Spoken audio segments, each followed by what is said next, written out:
Bismillahirrahmanirrahim. Assalamualaikum warahmatullahi wabarakatuh. Innal hamdalillah wassalatu wassalamu ala Rasulillah wa ala alihi wa sahbihi wa man tabi'ahum bi ihsan ila yaumil qiyamah. Bapak dan Ibu yang semoga Allah rahmati dan semoga Allah berkahi, alhamdulillah kita bersyukur kepada Allah atas seluruh kenikmatan yang Allah telah limpahkan dan Allah berikan kepada kita selaku hambanya dan makhluknya.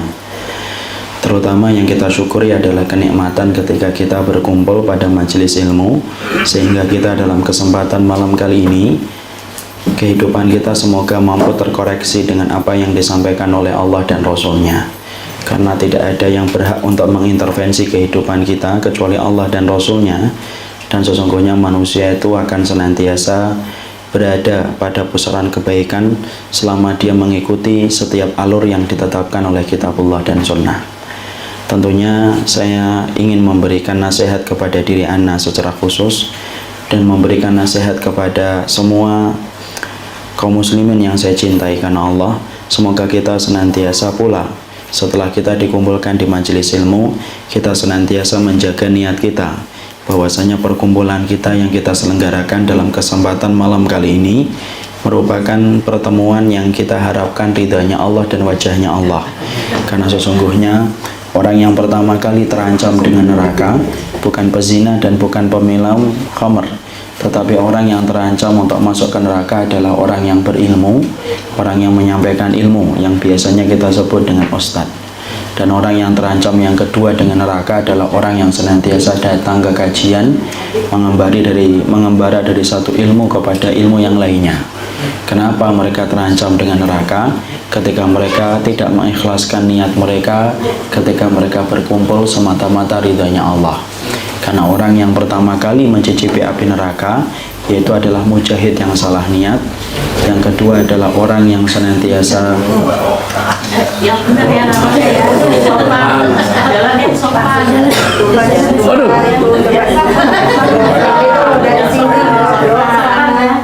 Cium tangan dulu.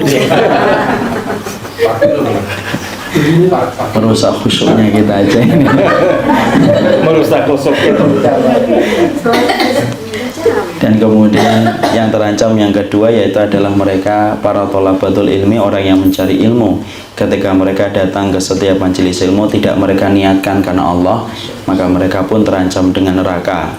Karena sesungguhnya kita mengetahui Rasulullah bersabda, inna awalan nasi yubda yaumal qiyamah salasah. Orang yang pertama kali diputuskan nasibnya kelak pada waktu hari kiamat itu ada tiga. Si mujahid yang salah niat ketika dia berjihad bukan karena Allah, orang yang menyampaikan ilmu, dan orang yang mencari ilmu ketika mereka niatkan bukan karena Allah, tetapi mereka niatkan supaya mereka mendapatkan kedudukan dan status pujian manusia. Dan yang ketiga adalah orang yang bersedekah, tapi sedekahnya itu disebabkan mereka ingin mendapatkan pujian manusia. Inilah yang menjadikan kita khawatir bahwasanya seorang ustadz tidak ada jaminan masuk surga. Sebagaimana pula orang yang mengkaji ilmu, orang yang mengembara dari satu ilmu, dari satu majelis ke majelis berikutnya, mereka itu pun akan terancam dengan neraka kalau mereka melalaikan perkara yang pokok di dalam pusaran jiwa, yaitu adalah masalah niat. Semoga kita yang menyampaikan dan orang yang berkumpul pada majelis ini adalah semata-mata kita berkumpul untuk mencari keridhaan Allah. Bukan karena ini anjang untuk bertemu, bukan karena di rumah tidak ada acara, bukan karena di rumah ada konflik dengan pasangan kemudian kabur ke sini, tetapi memang betul-betul kita tetapi kemudian kita memang berkumpul semata-mata untuk mendapatkan keridhaan Allah, karena kita paham majelis ilmu salah satu majelis yang paling Allah cintai di atas muka bumi ini, dan Allah menjaga niat kita insya Allah. Jamaah yang semoga Allah rahmati dan Allah berkahi, sebenarnya ketika kita menyebut kata penyesalan, maka selalu berkonotasi bahwasanya penyesalan itu dalam perkara-perkara yang sifatnya duniawi. Kalau kemudian kita mengetahui biasanya kita menyesal ketika nilai ujian tidak sebagaimana yang kita rencanakan. Kita biasanya menyesal, yaitu adalah ketika kita merencanakan banyak proyek, tetapi ternyata proyek itu lepas dari tangan kita. Biasanya kalau disebut kata penyesalan, yaitu adalah dalam perkara-perkara yang sifatnya duniawi. Tapi tahukah kita, ada perkara penyesalan yang pasti kita akan dapatkan, yang mana apabila kita ini tidak mengenal tentang sifatnya dunia. Karena ternyata bahwasanya dunia yang kita tinggal di dalamnya, maka berkewajiban kita untuk mengetahui tentang dunia yang kita tinggal di dalamnya, karena sesungguhnya tidak ada penipu yang paling ulung di atas muka bumi ini kecuali adalah dunia. Makanya Allah menyampaikan dalam salah satu ayatnya, wa mal hayatud dunya illa mata'ul ghurur. Dan sesungguhnya kesenangan dunia itu kesenangan yang menipu. Karena sesungguhnya dunia dengan setan itu berkolaborasi untuk menipu manusia supaya mereka menyimpang dari jalan kebenaran dan supaya mereka terperosok di dalam neraka. Inilah yang menjadikan kita dalam kesempatan malam kali ini, kita harus mengenal dan kita harus berkenalan dengan dunia supaya kemudian kita tidak tertipu dengan pesona dunia. Karena tidak ada perkara yang paling cepat bersolek menutupi kekurangan dan aibnya kecuali adalah dunia. Dan kita sebagai pelakon dalam kehidupan, naif rasanya kalau kita menjadi pelakon kehidupan tetapi tidak mengenal dunia, sebagaimana yang dijelaskan oleh kitabullah dan sunnah.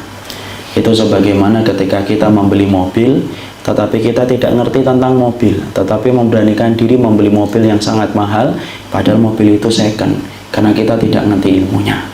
Itu sebagaimana kita memberanikan diri untuk beli batu akik yang harganya mahal, padahal kita tidak ngerti tentang batu akik. Akhirnya kita beli, kita sangka batu akik, padahal permen. Ketika kita letakkan di atas meja, dikerubutin sama semut, karena itu adalah fox, bukan kemudian batu akik. Jadi disitulah kita akhirnya harus mengerti bagaimana tentang dunia. Karena ternyata ketika kita tinggal di dunia, maka kita harus mengerti tentang karakternya dunia. Orang yang tidak paham tentang mobil akan menyesal ketika dia membeli mobil tanpa ilmu. Orang yang membeli batu akik akan menyesal ketika dia membeli batu akik tanpa ilmu.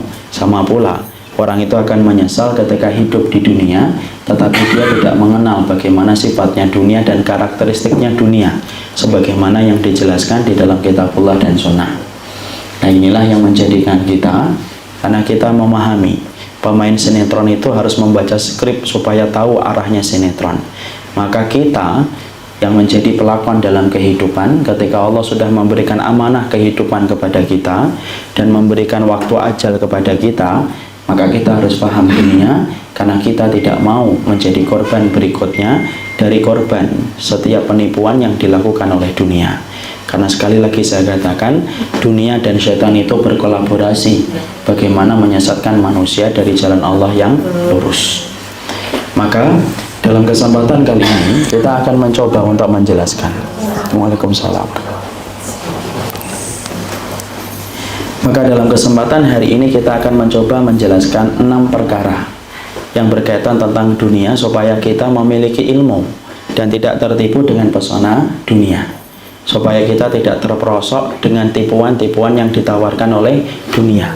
Karena di dalam satu hadis yang sahih, Rasulullah itu ketika dalam perjalanan Isra Mi'raj, maka Rasulullah SAW melihat seorang wanita tua yang menampung banyak beban di punggungnya, tetapi wanita tua ini pandai sekali bersolek.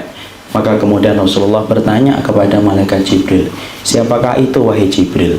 Maka kemudian malaikat Jibril menjawab, itulah dunia yang selalu bersolek padahal dia telah mendekati kemudian garis ajalnya, yaitu adalah kiamat. Jadi inilah yang menjadikan akhirnya kita harus memahami bagaimana penjelasan kitabullah dan sunnah ketika menjelaskan tentang alam yang kita tinggal di dalamnya, supaya kita mampu mengambil ilmu, menerangi kehidupan kita dengan cahaya kitabullah dan sunnah, supaya tidak terperosok di dalam pesona dunia yang sering menipu kehidupan kita. Maka ada 6 poin dalam pembahasan kita malam kali ini. 6 poin itu, yang pertama adalah kita harus kenal dulu kenapa ini dinamakan dunia. Karena kita harus paham dunia itu diambil dari bahasa Arab, kata serapan. Karena ternyata bahasa Indonesia itu sangat banyak mengambil kata serapan dari bahasa Arab. Dan tentunya bahasa Indonesia itu kalau boleh saya katakan miskin banget maknanya dibandingkan dengan bahasa Arab yang memang telah dipilih oleh Allah mewakili kalamnya. Ya, jadi ternyata bahasa-bahasa yang senantiasa kita ucapkan dan sering kita sampaikan ternyata itu merupakan bahasa serapan yang diambil dari bahasa Arab. Tentunya kita harus paham ya, bahasa Arab itu sangat kaya sekali, maknanya juga sangat luar biasa dalam. Setiap kata-kata selalu mewakili banyak makna, itulah bahasa Arab. Makanya nikmatnya belajar bahasa Arab itu nikmat yang tiada tara, tidak bisa diekspresikan dengan kata-kata. Karena setiap kita belajar bahasa Arab akan semakin merasa bodoh, akan semakin merasa tidak tahu, saking kayanya bahasa Arab. Orang yang telah belajar bahasa Arab 7 tahun, 8 tahun, 10 tahun, itu tidak menjamin dia akan mengetahui seluruh kunci-kunci bahasa Arab. Karena saking kayanya bahasa Arab dibandingkan dengan kemampuan otak seseorang untuk menguasai bahasa itu. Makanya tepat ketika Allah memilih bahasa ini mewakili kalamnya di dalam Al-Quran. Makanya kita harus paham, sebelum saya jelaskan dunia, banyak loh bahasa Arab itu yang kita harus paham. Setiap kata itu memuat makna. Ya, contohnya kenapa perjalanan itu dinamakan safar. Ternyata bahasa Arab itu ketika menamakan perjalanan itu safar, itu bukan tanpa makna. Tetapi safar itu artinya bana wa wadduha. Bana wa wadduha itu apa? Yaitu nampak dan jelas. Artinya kita ini kemudian Masya Allah, kita ini tidak akan pernah kemudian mengetahui karakter jelas seseorang sampai kita safar sama dia. Makanya pada zaman dahulu Umar bin Khattab itu kalau mendapati ada orang bersaksi tentang seseorang, fulan itu begini, Umar bin Khattab nanya balik, hal safar tamahu, kamu pernah safar nggak sama dia? Nggak pernah. Kadzabta, kamu pembohong, kamu dusta. Orang itu tidak diambil lagi kesaksiannya.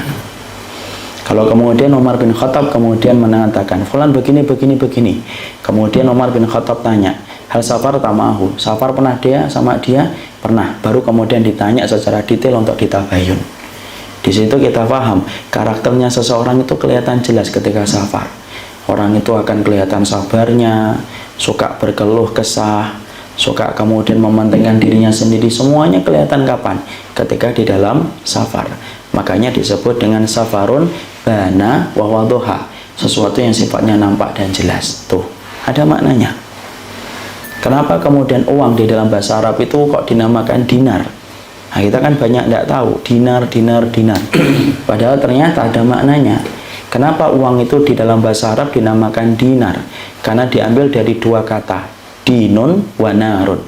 Dinun itu artinya adalah agama, narun itu artinya neraka. Artinya siapapun yang mengambil uang itu dengan cara yang benar, berarti dia terjaga agamanya. Tapi barang siapa yang dia mengambil dunia dengan cara yang salah, maka dia mendapatkan narun. Narun itu apa? Neraka. Masya Allah. Itu baru dua kata. Belum lagi yang lainnya. Oh, yang lainnya banyak sekali. Kenapa kemudian cinta kok disebut dengan mahabbah? Dari kata apa? Habbun. Habbun itu diambil dari akar kata sofin. Sofin itu apa? Bening. Kenapa orang yang cinta itu kok bening? Loh iya, orang itu kalau sudah cinta itu ya bening banget kepada orang yang dia cintai. Ya kan, kalau ada suami istri baru nikah kan bening banget ya, kemudian ketika istrinya cerewet, tidak apa-apa, Masya Allah, instrumen terindah yang pernah saya dengarkan ya. Kalau kemudian suaminya hitam, tidak apa-apa, yang penting manis, selalu tampak baik, selalu tampak bening. Kenapa? Sebagaimana cinta. Makanya kalau kita cinta sama Allah kok tidak bening memandang syariatnya Allah, berarti kamu belum cinta sama Allah. Masya Allah. Itu kalau saya jelaskan satu persatu kata-kata, habis sampai besok pun tidak selesai. Jadi kita harus membahas kamus aja nanti. Maka sama, kita juga harus paham kenapa panggung kita kok dinamakan dengan dunia. Syekh Shalih Al-Munajjid hafizahullahu ta'ala, salah satu ulama besar, itu kemudian menjelaskan kepada kita kenapa kok dunia itu dinamakan dunia. Maka kemudian ada 3 akar kata kenapa panggung kita dinamakan dunia oleh Allah. Yang pertama yaitu adalah dani, yaitu sesuatu yang sifatnya rendah. Jadi kalau kita melihat bahwasanya panggung ketika kita tinggal setelah kita dilahirkan dari rahim, maka tempat kita ini rendah. Tempat kita ini rendah dibandingkan dengan surga. Makanya surga selalu diberikan sifat oleh Allah dengan kata aliyah, fi jannatin aliyah. Aliyah itu artinya apa? Tinggi. Makanya ketika Allah memberikan hukuman kepada Nabi Adam, Allah memberikan kata sifat atau kata keterangan. Kami turunkan, dan turun itu tidak bisa dipahami kecuali dari atas ke bawah. Makanya secara makna dia diambil dari kata dani, dan dani itu sesuatu yang sifatnya rendah. Jadi sesuatu yang sifatnya rendah itu adalah dunia. Makanya ketika kita meninggal, dalam riwayat Barra' bin Azib, orang itu ketika meninggal dunia dicabut ruhnya. Kemudian yang mencabut siapa? Malaikat maut. Siapa yang membawa ruh? Kalau dia orang yang beriman, malaikatur rahmah. Malaikat maut sudah nyingkir. Kemudian dibawa menembus langit yang ketujuh.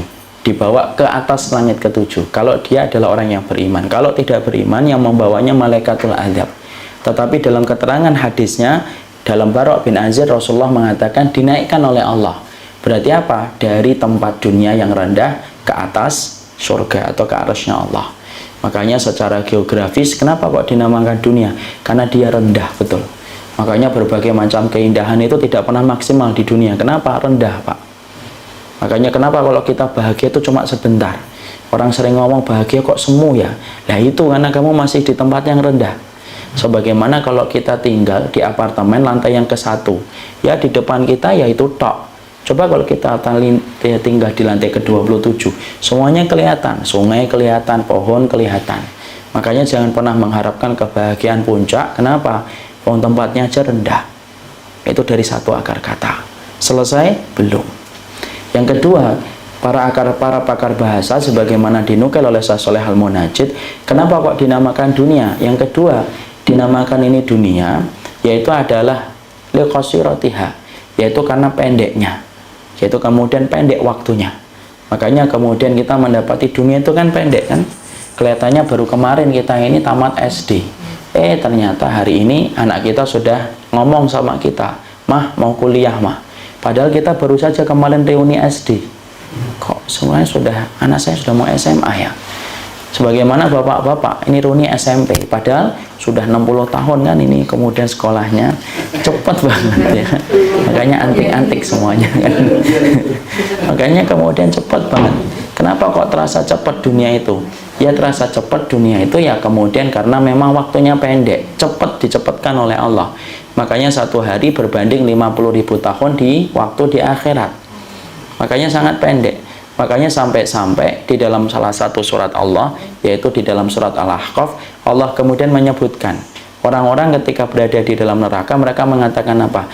Lam yalbathu illa sa'atam min naharim balagh. Loh ya Allah, kami dulu di dunia itu cuma dari waktu pagi menjelang duha. Padahal waktu yang paling cepat itu apa? Pagi menjelang duha, cepat banget. Kita bangun, mandi, sarapan, kemudian pergi, tahu-tahu sudah jam 9, tahu-tahu sudah jam 10, cepat. Beda dengan malam kan, kalau malam terasa panjang. Makanya para pujangga sering berkata apa? Malam terasa panjang. Tapi tidak ada kan ngomong pagi terasa panjang, tidak ada. Karena memang waktu yang paling terasa cepat itu waktu pagi.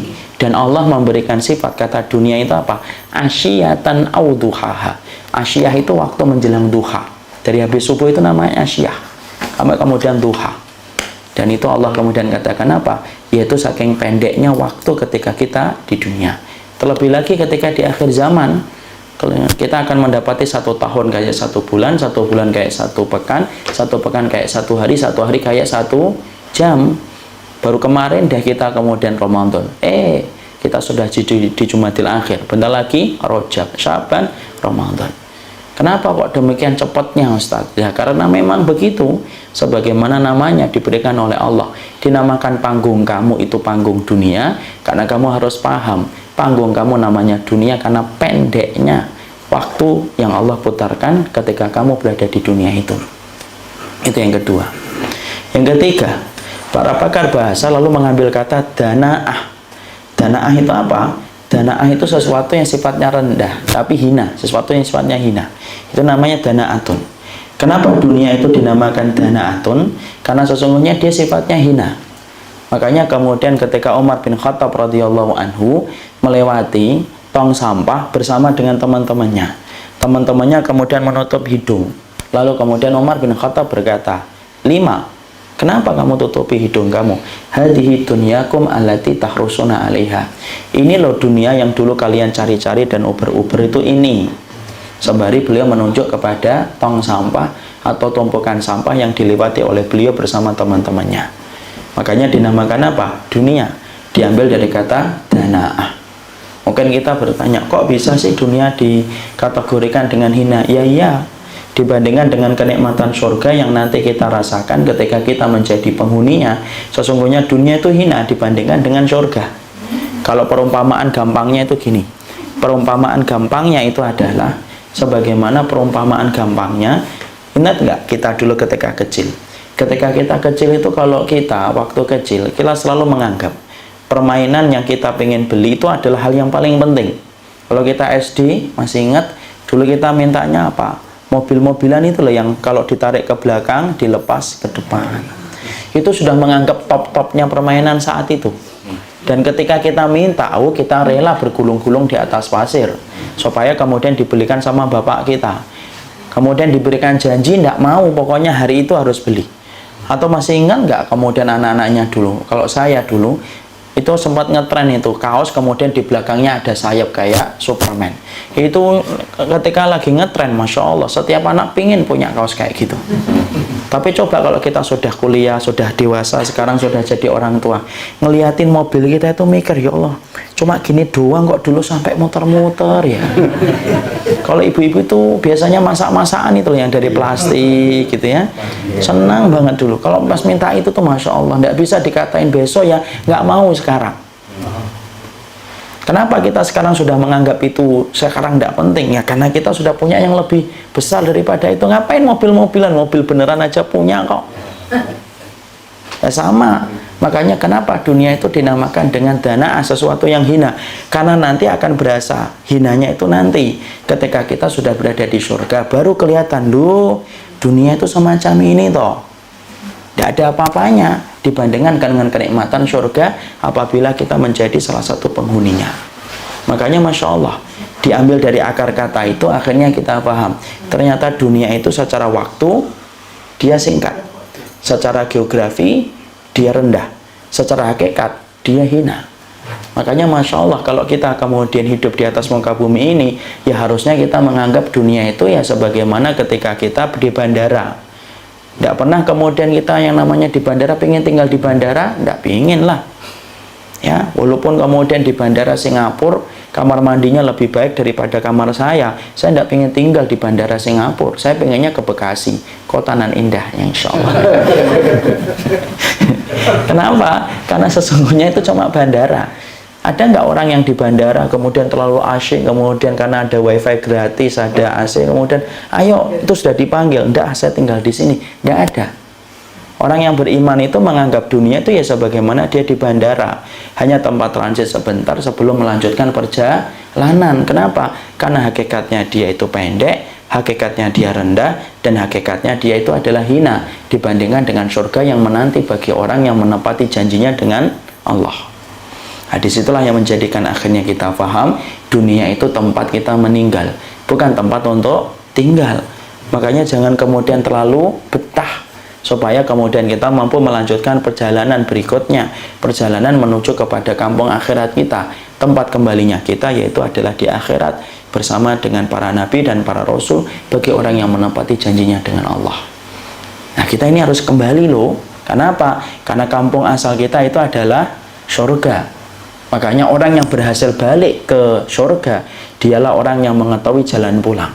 Tapi siapapun manusia yang tidak bisa balik ke surga, berarti pada dasarnya dia tersesat dan tidak mengetahui jalan pulangnya kembali. Kenapa? Hakikat manusia itu asalnya dari surga. Makanya sampai-sampai Imam Ibnu Qayyim itu mengatakan, kalau orang dari surga kemudian menjalani hukuman di dunia, kemudian tidak bisa balik ke surga, berarti dia itu lebih buruk daripada keledai. Kok dimisalkan dengan keledai, Ustaz? Ya iya, beliau mengatakan keledai itu, Pak, walaupun keledai itu selalu disebut dengan kategori sifat-sifat yang negatif. Keledai itu kan disebut dengan hewan yang bodoh, pandir, tapi ternyata ada kelebihan keledai itu. Apa kelebihan keledai itu? Kelebihan keledai itu kalau kita bawa dari kandang, kita bawa muter-muter berapa kali, bahkan ratusan kali belok, keledai itu ingat. Nanti kemudian ditinggal, biarin aja, nanti dia akan ngerti jalan pulang. Itu keledai, walaupun kita membawanya tengah malam, kata Imam Ibnu Qayyim. Kok saya tidak tahu? Iyalah, nggak punya keledai kok. Ya kan, kambing aja alhamdulillah banget punya. Ini keledai, karena kemudian para ulama ngerti tentang keledai, karena mereka hidupnya sama keledai orang Arab itu. Kalau mereka tidak punya kuda, belinya apa? Keledai. Maka kemudian Imam Ibnu Qayyim dengan apik beliau menjelaskan, kok kemudian ada manusia tidak ngerti jalan pulang, itu berarti lebih parah daripada keledai. Karena keledai aja dibawa keluar kandang tengah malam, berbelok-belok sampai puluhan kali, keledai itu ngerti jalan pulang. Sama kalau bahasa kita tuh kucing. Kucing kan gitu kan? Saya masih ingat di waktu saya SD, ya. Terus usah bicarain kucingnya, ini contoh aja. Jadi saya masih ingat ketika kemudian kucing gitu disuruh buang ibu, sana nak buang kucingnya. Saya buang kucing itu, di tengah perjalanan ketika mau pulang ketemu teman ngobrol. Udah habis ngobrol panjang lebar saya pulang. Ibu saya buka pintu, dari mana nak? Buang kucing. Bener. Kemudian ditunjuk tuh kucingnya di bawah meja sudah balik, padahal saya aja belum balik. Itu contoh saja. Bahwasanya manusia itu saya dan bapak, saya dan ibu. Maaf ya, kedudukan kita ini sama. Dulunya kita dari surga. Makanya siapapun yang dia balik kembali ke surga, dia ngerti jalan pulang. Tapi siapapun orang, kemudian dalam kehidupan ini, tok nggak ngerti jalan pulang, maaf loh, berarti kita lebih parah daripada keledai, di mana keledai aja ngerti jalan pulang. Makanya tadi di situ kita paham, dunia itu secara geografis rendah, secara waktu dia pendek, kemudian secara hakikat maka dia itu hina.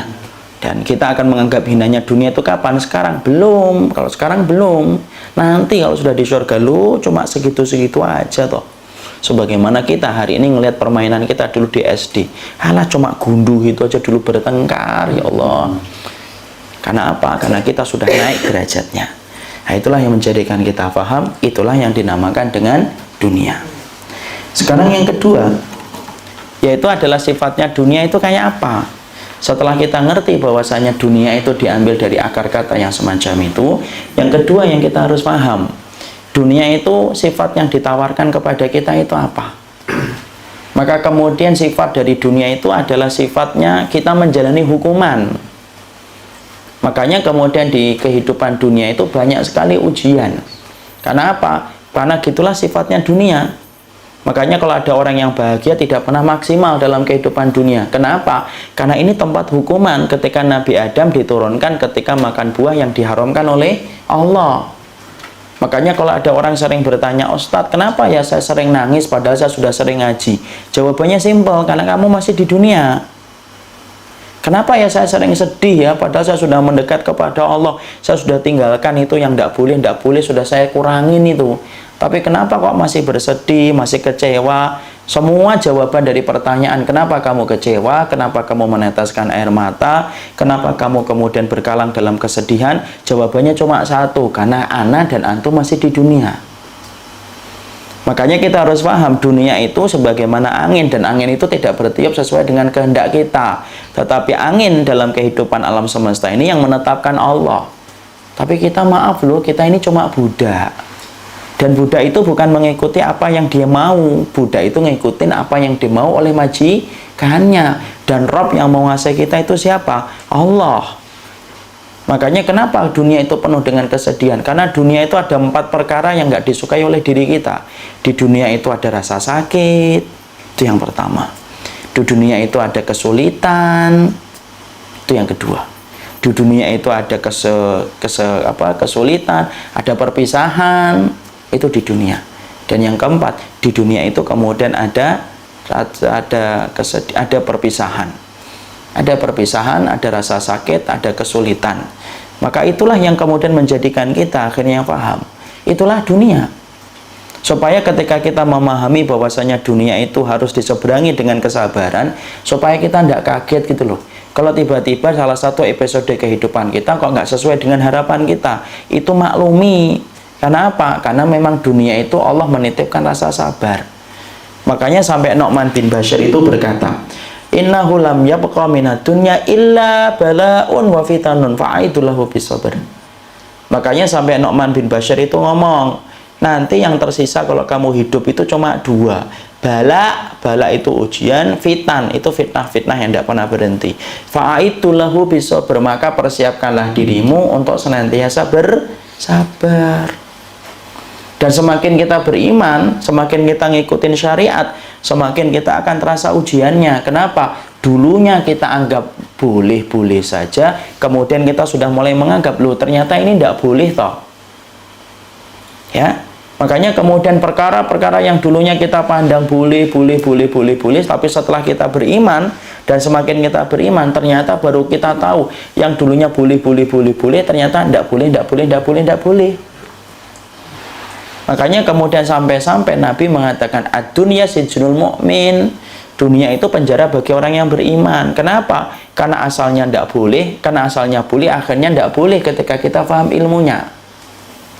Ya, makanya orang yang beriman, semakin dia beriman, maka semakin dia beriman, semakin besar ujiannya. Kenapa sih orang yang beriman itu kok banyak diuji, Ustadz? Bukankah mereka itu harusnya bahagia? Loh, enggak. Orang yang beriman itu semakin banyak diuji. Kenapa ujian bertubi-tubi datang kepada orang yang beriman? Supaya dia tidak betah di dunia dan supaya dia merindukan kampung akhiratnya. Nah, kalau kita tidak pernah diuji, Pak, terlalu betah kita di dunia dan lupa kehidupan kita nanti di akhirat. Ya, makanya Masya Allah, perhatikan kisahnya Nabi. Nabi aja merasakan berbagai macam penderitaan ketika beliau hidup di dunia. Padahal siapa yang paling berhak untuk hidup bahagia di atas muka bumi ini? Rasul. Tapi sakitnya saja dijadikan 2 kali sakitnya kita. Saya akan menyampaikan. Nabi itu sakitnya 2 kali sakitnya kita. Makanya beliau itu pernah tersentuh itu kulitnya ketika demam. Kemudian sahabat yang menyontoh itu kemudian kaget. Kemudian berkata, ya Allah ya Rasul, tinggi banget ini humanya, tinggi banget ini demamnya. Kemudian Nabi menjawab, wa inni la'u'aku kama yu'aku bihi rajulaini minkum. Loh, saya ini kalau sakit 2 kali sakitnya kalian. Jadi kalau kita sakit 37 derajat panas, kalikan 2, itulah sakit yang dirasakan oleh Nabi. Bahkan sakaratul maut yang dirasakan oleh Nabi, sakaratul mautnya Nabi 2 kali sakaratul mautnya kita. Makanya sampai Nabi ketika sakaratul maut itu minta apa? Minta itu tembikar itu yang kemudian kemudian tempat air.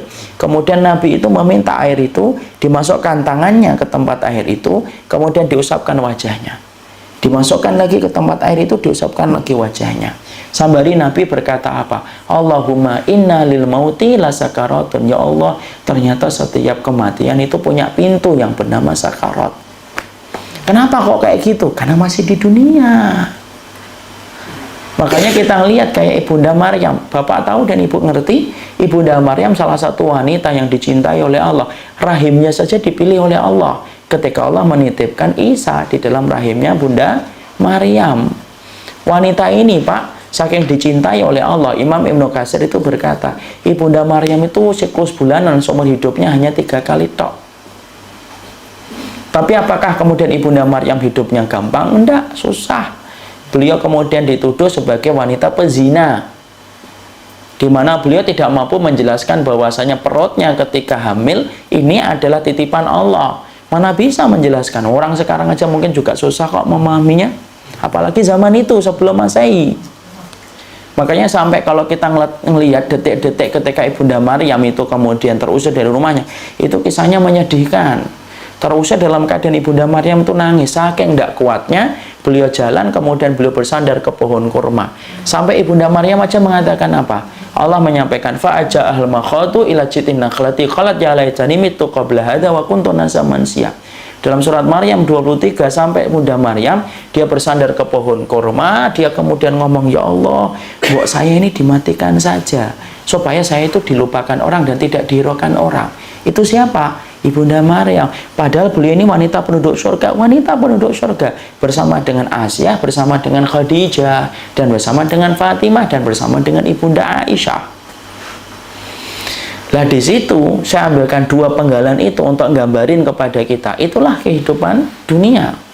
Makanya kalau kita pengen mengharapkan puncak bahagianya di dunia itu tidak mungkin, pasti Allah memberikan ujian. Makanya di dalam sunnah itu tidak ada istilah rumput tetangga lebih hijau, itu tidak ada dalam sunnah. Kok tidak ada, Ustaz? Loh, pasti ada kesulitannya. Cuma beda-beda casingnya itu saja. Ada yang diuji dengan istri, ada yang diuji dengan anak, ada yang anaknya dan istrinya biasa-biasa aja diuji dengan pekerjaannya, ada yang diuji pekerjaannya biasa-biasa aja, dia diuji dengan orang tuanya. Terus semacam itu. Kenapa? Maka pada dasarnya itulah bagian dari fitrahnya kehidupan. Fitrah kehidupan ada kesulitan, ada kesedihan, kemudian ada perpisahan, ada rasa sakit. Mau kamu beriman atau tidak beriman, pasti pernah mencicipi 4 perkara itu. Mau kafir atau tidak kafir, pasti merasakan itu. Orang kafir merasakan perpisahan? Yo iya. Orang kafir merasakan sakit? Iya. Apakah mentang-mentang kafir tidak kemudian sakit? Enggak. Apakah kafir tidak merasakan kesedihan? Kata siapa? Banyak orang kafir yang stres. Apakah orang kafir tidak merasakan kesulitan? Banyak. Sebagaimana kita pun sama. Kenapa? Itulah fitrahnya hidup. Ya, kalau kita orang yang beriman ngerti itu, akhirnya paham, oh, ya berarti jangan terlalu nyaman. Makanya kalau kemudian kita mintalah kepada Allah tempat tinggal nanti di surga, supaya kemudian apa? Merasakan bahwasanya ini hanyalah bagian dari ujian, dan kita akan merasakan nikmatnya kapan? Ketika kita nanti meninggal dunia, ketika beriman sama Allah. Jadi orang yang beriman, kenapa kok diuji terus Ustaz? Supaya nikmat ketika meninggal dunia itu, dia istirahat dari perjalanan berat yang dia tempuh ketika hidup. Contoh gampangnya deh, Bapak kalau naik kereta dari Bekasi ke Jakarta, pagi-pagi KRL, Masya Allah itu. Kayak pendeng pepes itu. Kita berdiri banget lama. Itu ketika lama berdiri itu, membayangkan duduk itu nikmat atau enggak nikmat? Nikmat banget. Nikmat banget itu orang yang duduk itu, sambil ngeliatin orang yang duduk dengerin earphone itu, Masya Allah enak banget. Kita pegangan aja susahnya luar biasa. Yang ketawa-ketawa pernah merasakan masa-masa pahit itu. Ya. Tapi kemudian setelah kita ngelihat ada orang yang mau berdiri itu senengnya, Masya Allah, kita deket-deket gitu, supaya kemudian kita nanti bisa gantiin tempat duduknya, kan gitu. Saya aja pernah tertipu kok, dalam tanda kutip. Ada orang dengerin earphone gitu, tiba-tiba bangun gitu, earphone-nya dimasukkan ke tas. Saya kira ini bentar lagi bangkit ini. Ternyata habis masukkan ke tas tidur lagi. Ketika kita lama berdiri, apa yang terjadi? Ketika duduk itu nikmat atau tidak nikmat? Nikmat. Ya Allah, Masya Allah. Padahal tinggal 1 stasiun lagi Keranji dengan ke Bekasi, tapi sudah terasa nikmat. Kenapa? Kamu lelah berdiri. Kamu lelah berdiri. Makanya kenapa orang yang beriman itu ujiannya banyak, supaya ketika meninggal itu baru terasa nikmatnya, Masya Allah. Makanya orang yang beriman ketika mereka meninggal dunia, baru dinaikkan di atas keranda aja teriak-teriak, Pak. Cuma kita nggak dengar. Sebagaimana riwayat Muslim, apa yang diteriakkan orang yang beriman ketika baru saja dia meninggal dunia, baru dikafani, baru disolati, baru di atas dinaikkan ke keranda, dinaikkan ke atas pundak. Maka kemudian Nabi mengatakan, idza wudi'atil janazatu ala anakir rijal. Nah, lihat. Rasulullah mengatakan itu jenazah itu kalau baru dinaikkan ke kerandanya, baru diangkat di atas pundak-pundaknya orang ketika mau dibawa ke liang lahat, dia akan berkata, qaddimuni, qaddimuni. Buat cepet jalannya, jangan terlalu lalet. Makanya orang yang kemudian ngangkat jenazah itu disarankan apa? Tidak terlalu lambat, tapi jangan lari juga. Tapi jangan kemudian berhenti, kelamaan dia. Tapi kemudian agak cepat, tapi nggak boleh lari, tapi nggak boleh lambat. Kenapa? Kalau dia orang yang beriman, dia akan mengatakan, qaddimuni, cepet dong. Saya pengen ketemu liang lahat. Padahal itu kuburan. Itu kuburan, Pak. Padahal kita berlima ketika masih hidup aja datang ke kuburan malam-malam aja, mikir-mikir kita. Ini dia sendirian ketika mati. Tapi kenapa kok bisa mengatakan qaddimuni? Orang yang paling takut sama Allah ketika dia hidup menjadi orang yang paling tenang ketika mati. Dan orang yang paling banyak nangis ketika merasakan iman ketika dia hidup akan menjadi orang yang paling banyak senyum ketika dia meninggal dunia. Itu janji dari Allah. Itulah dunia. Jadi kita harus paham. Nanti kalau tiba-tiba istri kita ngomong, kenapa ya kita gini? Ngomong, karena kamu masih di dunia. Kapan air mata saya akan hilang, Ustaz? Yo nanti ketika kamu sudah di surga. Kapan kesedihan saya akan musnah, sirna, dan tidak bersisa? Nanti. Orang mukmin itu orang yang kemudian menikmati proses, bukan generasi instan orang mukmin itu. Nanti, tidak sekarang. Makanya kalau hidup sekarang kita sudah mulai merubah kompas kehidupan kita, mulai kita arahkan kepada akhirat. Tidak gampang loh. Tapi kita harus paham, kita nggak kemudian bukan generasi instan yang maunya itu sekarang. Memang prosesnya itu berat. Kenapa? Proses itu dari dulu itu berat. Makanya apa? Nanti balasannya di akhirat. Makanya disitulah kita paham sifatnya dunia itu apa? Penuh dengan kesulitan, penuh dengan kesedihan, penuh dengan perpisahan, dan penuh dengan yang namanya rasa sakit. Itulah dunia. Nanti kalau kemudian sudah sehat, walaupun rajin olahraga, sering futsal, pagi treadmill, sore treadmill, sudah gitu kemudian dietnya diet keto, macam-macam misalkan, kok kemudian ternyata masih sakit, nah itu harus paham, inilah dunia. Jangan nyalain, sudah diet, treadmill, kok masih sakit, saya sudah buang keringat coba tiap hari. Bukan hanya keringatnya, anginnya aja saya buang. Kok masih sakit? Nah, berarti kamu harus paham, kamu masih di dunia.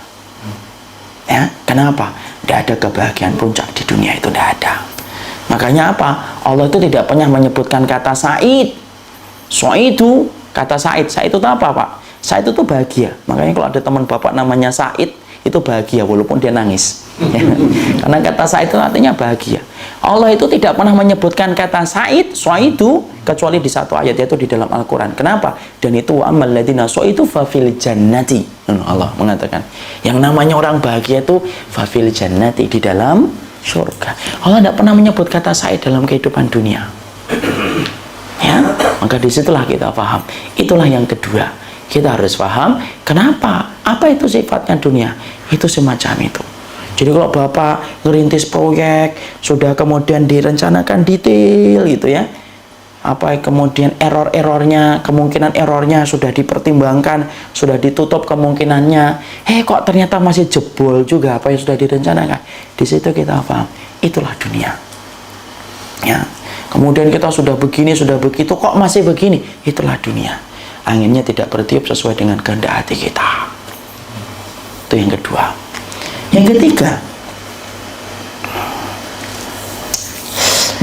ketiga kita harus paham, bedakan antara dunia dengan rezeki. Nah itu beda. Kita ini sering kemudian kecampur-campur deh. Dunia kita katakan rezeki, rezeki itu kita katakan dunia. Salah. Allah itu tidak pernah menyamakan dunia dengan rezeki. Makanya bapak-bapak kalau perhatikan dan ibu-ibu perhatikan kalau baca Quran, Allah itu tidaklah menyebut dunia kecuali Allah celah dunia. Tapi Allah tidak pernah mencela rezeki. Allah tidak pernah mencela rezeki. Orang itu dimasukkan ke dalam neraka itu ya gara-gara dunia. Gara-gara dunia itu. Tapi Allah masukkan surga itu gara-gara rezeki. Ya, makanya ketika kita membaca dalam surat Al-Ahqaf itu, Allah menyampaikan di dalam surat Al-Ahqaf, wa yawma yu'radul ladzina kafaru 'alan nari adhabtum thayyibatikum fi hayatikumud dunya wastamta'tum biha. Loh, mana itu dunia yang dulu kalian bangga-banggakan itu mana? Tapi ketika Allah menyebut rezeki, Allah tidak pernah menghina rezeki. Kita bedakan dulu sebelum kita membedakan. Ayo kita baca dalam surat At-Tolak ayat yang ke-11. Dibuka At-Tolak ayat yang ke-11. Surat ke-64 ya. 63 sudah dibuka. Surat At-Tolak.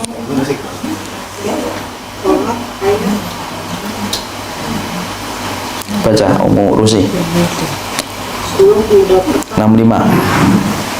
Surat ke-65 ayat yang ke-11.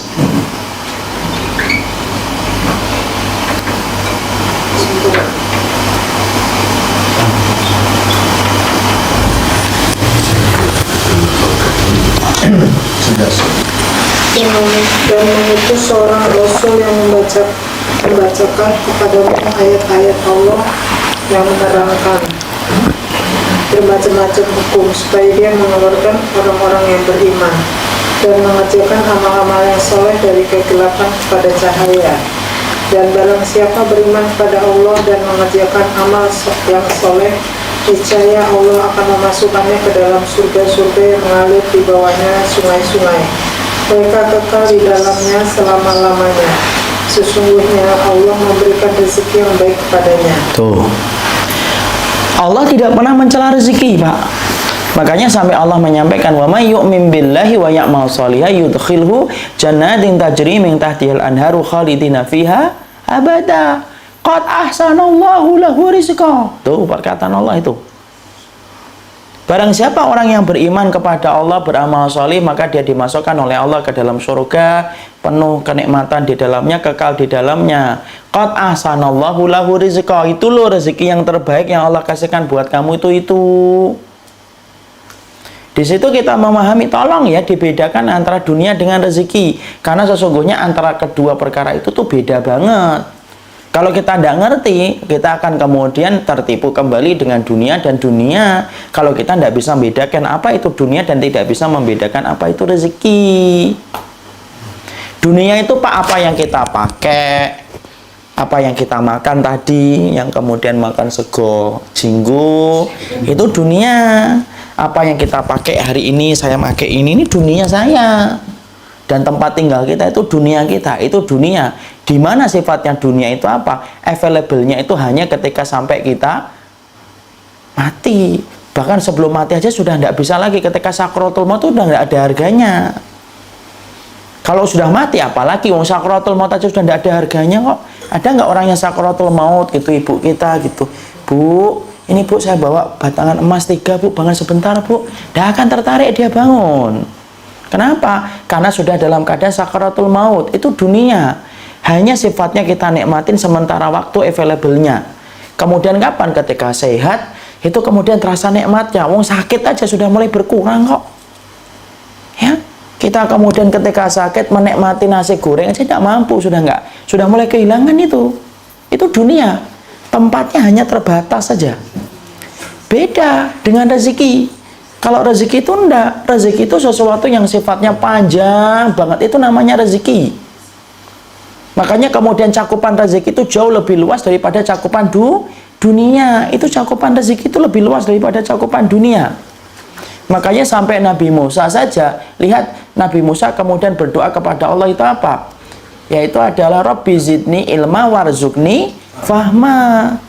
Ya Allah, berikanlah aku ilmu dan berikanlah aku rezeki kefahaman. Yang diminta oleh Nabi Musa rezeki, tapi bukan rezeki biasa, bukan rezeki dinar, bukan rezeki dirham. Yang diminta oleh Nabi Musa itu apa? Rezeki kefahaman. Kenapa kok kayak gitu? Ya itulah yang terjadi. Kenapa? Rezeki itu cakupannya luas. Makanya rezeki itu bermanfaat sampai kita di alam kubur, masih bermanfaat. Ketika kita sampai kemudian ke padang mahsyar, itu masih bermanfaat. Kenapa? Itu rezeki. Itu rezeki. Orang kafir diberikan dunia, tapi tidak diberikan rezeki. Tapi orang mukmin ada yang dikasih oleh Allah. Tapi orang muslim ada yang dikasih Allah dunia, tak ada dikasih rezeki.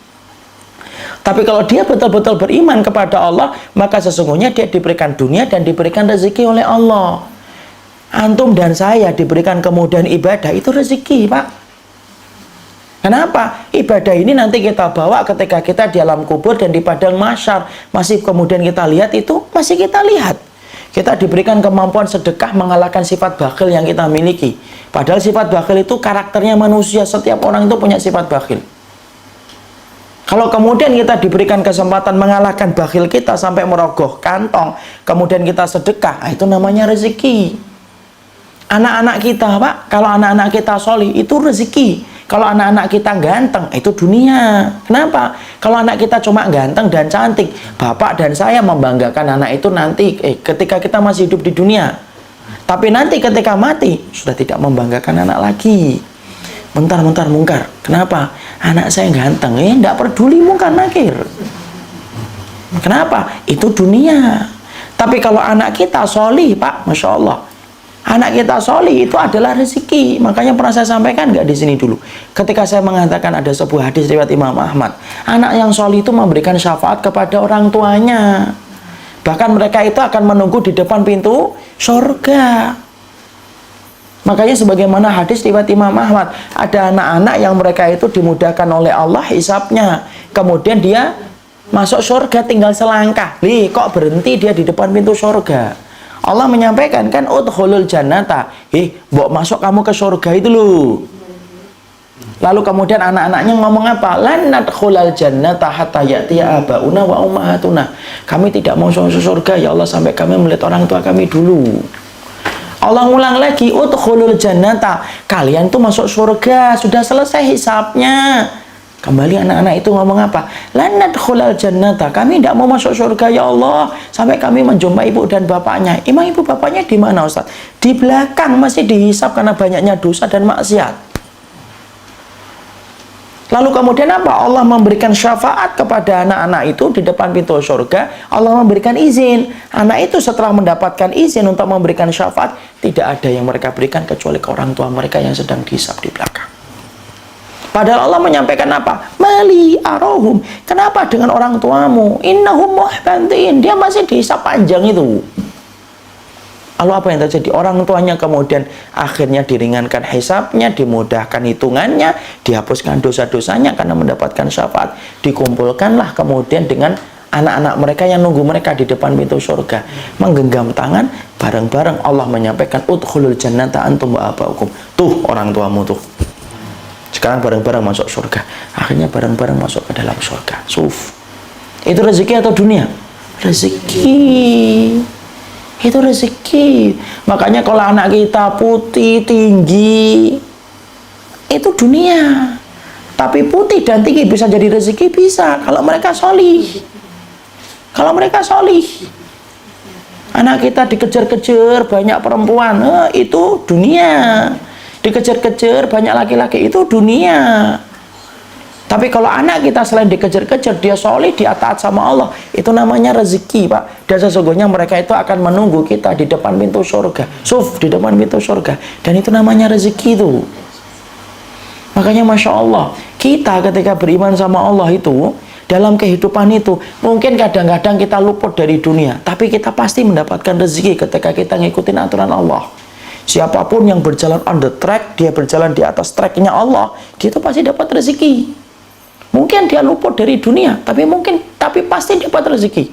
Bapak kehilangan proyek, mungkin kehilangan dunia, tapi Bapak dapat rezeki apa? Mungkin dunia itu tidak cocok buat Bapak, Allah hindarkan itu, dan akhirnya Bapak selamat akhiratnya. Itu rezeki.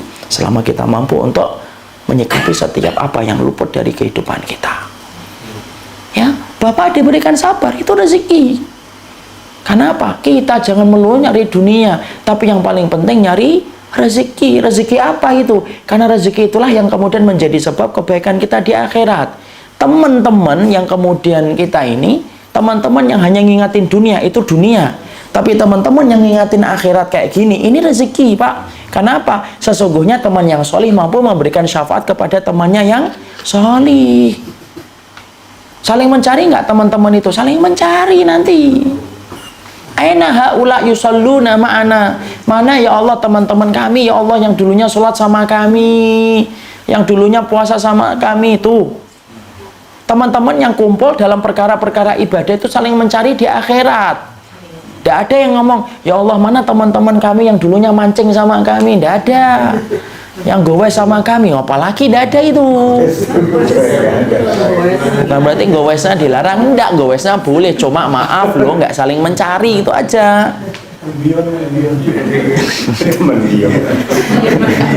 Tidak usah nyebut merek. Tapi kalau kemudian ketemu dalam majelis ilmu, ketemu misalkan bapak-bapak kemudian datang ke panti asuhan, kemudian ngasih bareng-bareng, itu saling mencari, saling mencari. Mana teman saya, ya Allah, teman alumni, yang mana kalau ngaji terlalu tidur aja itu. Tapi ada dia. Saling mencari atau tidak? Saling mencari. Dan itu namanya apa? Itu rezeki, itu rezeki. Karena apa? Lihat pernyataan mereka, aina haula yusalluna ma'ana wa yasumuna ma'ana wa yatasaddaquna ma'ana. Tuh. Mana teman-teman kami yang dulunya sholat sama kami, puasa sama kami, bersedekah sama kami. Tuh. Yang disebut kata-kata ibadah.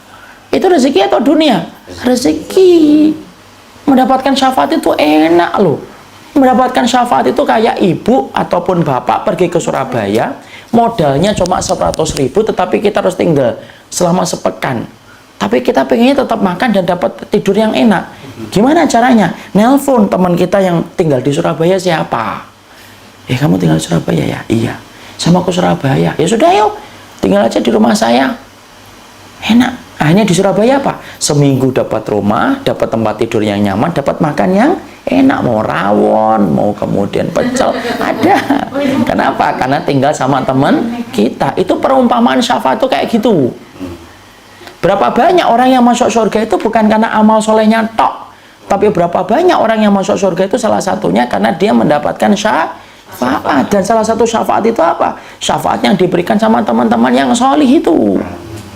Makanya kalau kita kemudian maaf, kalau kita menghadapi ada orang kok nggak ngingetin kita akhirat, lebih baik kita kemudian ganti dengan teman-teman yang mengingatkan kita tentang akhirat. Kenapa? Siapapun yang meninggalkan sesuatu karena Allah diganti oleh Allah dengan yang lebih baik. Kenapa? Saya mencari rezeki, saya mencari rezeki nih.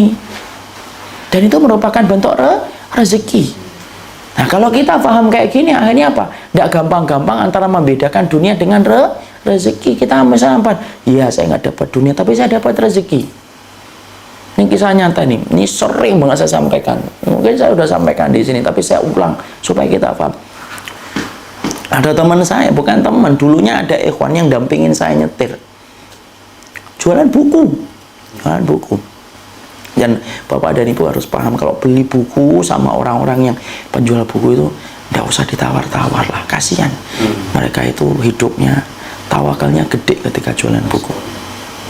Ya, beli buku ini berapa bang? 100. 3 juta boleh enggak gitu.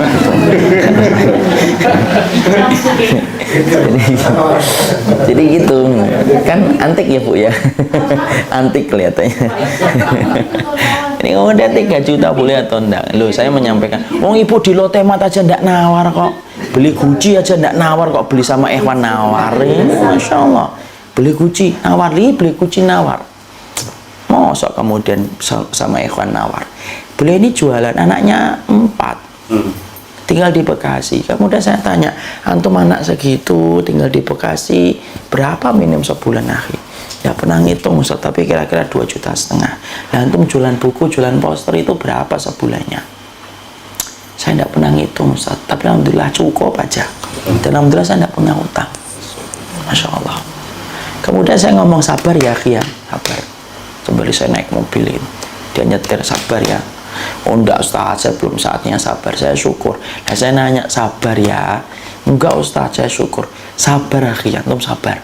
Lakon hidup tuh 2, sabar atau syukur. Iya, tapi saya tuh syukur Ustaz.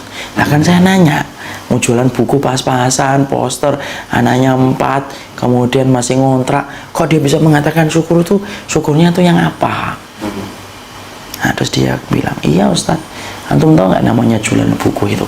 Pagi-pagi saya nata buku, saya taruh di motor bagian belakang, saya kencengin, saya ngitarin jalan. Saya ngitarin jalan. Ketika ngitarin jalan itu, hati saya tuh sibuk untuk menata hati. Hari ini dapat berapapun, saya tuh pengen menata qanaah saya. Setiap pagi Ustaz. Kenapa? Kalau nggak saya nata qanaah setiap pagi, stres saya. Kenapa? Orang yang jualan buku tuh nggak pernah tahu hari itu dapat berapa. Bisa kadang-kadang 100, bisa datang 200, kadang-kadang bisa 300, kadang-kadang muter-muter nggak dapat. Kenapa? Panitia kajian nulis tidak boleh jualan.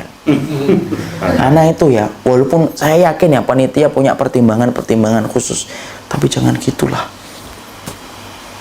Dicarikan solusi. Sunnah itu kan memberikan solusi kan, bukan menutup pintu. Sifatnya sunnah itu, saya tahu mungkin wanita kajian itu supaya tidak begini tidak begitu, ana paham. Tapi kita hidup pada zaman ketika tidak semua orang dimudahkan dapat rezeki. Buatlah lokal satu tempat di pojok kayak apa, kayak tidak usah nutup lah usaha orang. Kalau saya tidak mau dilarang. Cuma kalau kemudian ini nanti begini berantakan Ustaz ini, sudah kalau gitu pojokkan aja, tidak usah dilarang lah. Allah aja tidak melarang kok. Yang dilarang itu kapan? Ketika sholat Jumat itu baru dilarang.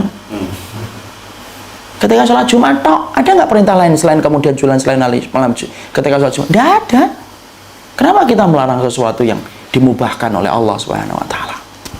Ya, kemudian dia ketika dia cerita, kemudian saya itu syukur. Kenapa? Setiap hari saya nata qanaah. Saking saya sibuknya dengan qanaah, saya tidak mikir itu kemudian hujan, saya tidak mikir kemudian macet. Kenapa? Hati saya sudah terlalu sibuk untuk menata qanaah. Berapapun ya Allah yang Engkau berikan sama saya syukuri.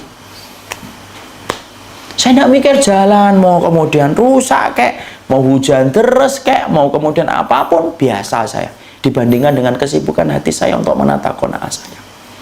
Nah, saya bersyukur daripada orang-orang yang di kantor Ustaz. Ini ngomong dia loh ya, saya ceritakan ini. Bukan saya yang nyindir, enggak. Ini cerita dari dia. daripada orang yang di kantor. Saya ngomong loh, siapa? Kenapa orang di kantor? Maaf Ustaz, bukan salah. Orang yang di kantor itu kalau mereka pergi di pagi hari mungkin nggak perlu untuk mungkin nggak sibuk dengan qanaah. Kenapa? Karena dia yakin nanti di akhir bulan gajinya sudah tertransfer ke rekeningnya dia. Paling-paling kalau kemudian di mobil yang dia pikir itu apa? Aduh macet, jam nyampe nggak ini meeting saya ini. Paling-paling gitu. Dia kemudian susah untuk qanaah. Kenapa? Karena semuanya sudah dia peroleh. Mau gimana? Qanaah itu susah kok bagi orang yang sudah mendapatkan semuanya kok. Tapi kalau saya, Masya Allah, 50.000 itu terasa nikmat betul bagi saya. Ada orang kemudian ngasih buku, uangnya buku berapa? 35. Kemudian udah kembalinya buat Mas aja 15. Itu sudah luar biasa senangnya saya. Cuma 15.000. Padahal kita ini kalau sudah banyak harta 15.000 nah buat apa ini? Paling-paling buat parkir. Padahal banyak orang yang 15.000 aja sudah bersyukurnya luar biasa. Kenapa? Qanaahnya tingkat tinggi. Ya, maka kemudian saya bersyukur itu Ustaz, dan saya diberikan keluarga yang alhamdulillah saya tidak pernah memberikan makanan-makanan yang haram. Saya bersihkan apa yang saya berikan untuk mereka. Bukankah saya pantas untuk kemudian bersyukur? Tuh. Rezeki atau dunia itu? Rezeki. Itu rezeki, Pak. Ya, walaupun mungkin dia luput dari dunia, mungkin dia luput dari dunia, mungkin dia luput dari dunia, iya mungkin luput nggak bisa dapat 1, 2, 3, 4 dengan digit-digit yang banyak, betul, sepakat, dia mungkin nggak mendapatkan dunia, tapi sepakat loh, kita itu sepakat, dia tuh dapetin rezeki. Makanya apa? Orang yang diberikan iman, dimudahkan amal solih, dimasukkan oleh Allah ke dalam surga, itu rezeki, itu rezeki, itu rezeki. Dan itulah yang menjadikan kita harus pahami rezeki, jangan memahami dunia terus, karena sesungguhnya beda antara dunia dengan rezeki. Itu yang ketiga. Yang keempat, yang kita harus pahami tentang dunia dan rezeki, ya. Yang keempat, yang dunia dan rezeki itu harus paham apa? Yang keempat, bahwasanya dunia dan rezeki, dunia itu sudah ditentukan oleh Allah dan rezeki sudah ditentukan oleh Allah. Wa ma min dabbatin fil ardi illa 'alallahi rizquha. Tidaklah binatang melata di atas muka bumi kecuali telah ditetapkan rezekinya oleh Allah. Kenapa kita harus paham ini? Supaya menata hati bahwasanya kita tidak perlu nyenggol yang haram dan tidak perlu nyenggol yang syubhat. Kalau kita sudah dijamin oleh Allah. Allah itu menjamin saya, menjamin bapak, menjamin ibu. Dunia kita sudah dijamin oleh Allah. Yang belum dijamin oleh Allah itu apa? Satu, Allah itu belum menjamin akhirat kita, itu tok. Kalau sudah dijamin oleh Allah, ngapain kita kemudian merasa risau terhadap apa yang sudah dijamin oleh Allah? Anak polisi aja kalau kemudian di jalan, ketika kemudian dia sampai ngelanggar marka jalan, temennya mungkin ribut. Ini ngelanggar nih. Maka kemudian ngomongnya apa? Lah enggak apa-apa, bapak saya polisi. Kenapa kok dia tenang? Karena dia merasa bapaknya itu nanti akan membantu urusan dia kalau ketangkep. Itu anaknya polisi loh. Anaknya preman sama. Kalau bapaknya itu preman, dia tenang. Karena apa? Dia tahu bapaknya nanti akan bela dia. Sama. Allah itu Rozak. Ya kalau kita tahu bahwasanya Allah itu yang ngatur dunia, ya kita tidak perlu khawatir toh. Oh sudah diatur oleh Allah. Cuma kita sabar atas prosesnya atau enggak. Orang itu biasanya kan tidak sabar, potong jalan kompas, nyari shortcut. Shortcutnya itu adalah cara-cara yang haram. Padahal kalau itu adalah rezekinya, datang atau tidak datang? Datang. Kalau itu bukan rezekinya, dia dapatkan sebentar akan habis dengan hal-hal yang lainnya. Tiba-tiba mobilnya rusak, tiba-tiba kemudian harus begini, cepat habisnya. Padahal dunia itu sudah dijamin oleh Allah, sudah. Dan ketika kita sudah ngerti bahwasanya dunia itu sudah dijamin oleh Allah, tenangkan jiwa, tenangkan hati. Kenapa harus ditenangkan hati? Loh iya. Karena kita kalau kemudian sudah gede kayak gini, kok kemudian masih mikirin dunia secara berlebihan, berarti kita ini kalah kualitasnya dengan keimanan bayi. Kata Makhul, perhatikan Makhul itu ulama. Makhul itu berkata, kalau ada orang kok masih khawatir terhadap dunia itu, harusnya dia belajar dan merenung bagaimana dulu ketika dia masih berada di dalam janin. Lihat Pak, janin itu Pak. Janin itu di dalam perut ibunya. Dari mana dia dapat rezeki? Dari jalur yang tidak pernah disangka manusia. Dari mana? Siklus bulanan ibunya ditutup sama Allah. Kemudian apa? Jadi saripati yang disedot sama anaknya. Janin itu tenang atau nggak tenang di dalam kandungan? Tenang, tenang banget ya. Ada nggak janin yang gusar gitu, sedih, cemas itu di USG gitu. Ini kelihatannya anaknya ibu cemas ini. Kenapa dok? Mikirin menu hari ini apa? Nggak ada dia. Nggak ada ya Bapak, tenang dia. Padahal kemudian dia tidak sekolah, dia belum melihat matahari, dia belum melihat ijazah, tenang dia. Makanya kalau ada orang yang gede kok kemudian mikirin dunia sampai kemudian memikirkan untuk nyenggol yang haram, dikasih tahu itu tidak boleh, itu tidak boleh, kok tetap disenggol ketika dia tidak yakin terhadap pembagian Allah, itu berarti kalah imannya dengan janin ketika di dalam perut ibunya. Loh kan gitu, itu kayak gitu. Maka kemudian perhatikan ketika sudah dalam perut ibunya itu kemudian lahir kan, jebol itu, akhirnya kemudian darah nifas keluar. Semuanya kemudian kemana? Rezekinya kalau sudah kemudian darahnya ibunya itu keluar setelah darah nifas itu, dinaikkan oleh Allah. Di mana? Di dada ibunya. Setiap dia nangis, digendong sama ibunya, didekatkan. Tenang dia. Kenapa? Dia tahu rezekinya pindah. Nangis sebentar. Kenapa nangis sebentar itu bayi? Makhluk berkata, li istingkari maka nihil jadid. Li istingkari itu apa? Dia merasa baru. Ini tempatnya saya baru nih. Nangis dia, tapi digendong, disusui, diem atau tidak diem? Diem. Oh, rezeki saya sudah pindah ke sini. Makanya kemudian anak itu nangis sebentar, digendong sama ibunya, didekatkan sama susternya, didekatkan ke dada ibunya, diem dia. Oh, rezeki saya sudah pindah ke dada ibu saya. Kata makhluk itu. Tenang, tenang. Ada nggak kemudian bayi yang iri ke bayi yang lainnya gitu ngelihat? Tidak ada. Dia tenang dengan apa yang dia sudah dapatkan. Kemudian baru jalan setahun, 2 tahun, 3 tahun. Tenang atau tidak tenang? Tenang. Dia jalan itu tenang aja. Yakin nggak bayi anak-anak kita itu? Tenang Pak. Nggak mikirin dia kemudian bapak. Enggak lah, dia nggak mikir. Anak-anak itu jalan, lari, bapaknya lagi pusing, mikir itu. Dia tetap tenang itu. Makanya anak itu apa? Tetap minta sama bapaknya, minta martabak dong gitu. Padahal bapaknya lagi punya utang 300 juta. Tega nggak bapaknya ngomong, jangan gitu nak, bapak ini utang 300 juta, kamu minta martabak. Tidak tega bapaknya. Dan tidak ada bayi yang kemudian akhirnya mikir gitu ya, di pojok ruangan, kenapa nak mikirin utang bapak? Tidak ada dia, tidak peduli dia mau utang bapak berapapun, dia pokoknya dia tenang aja dengan hidupnya. Dan itu kata makhluk apa? Menggambarkan kayak gitu loh dunia itu.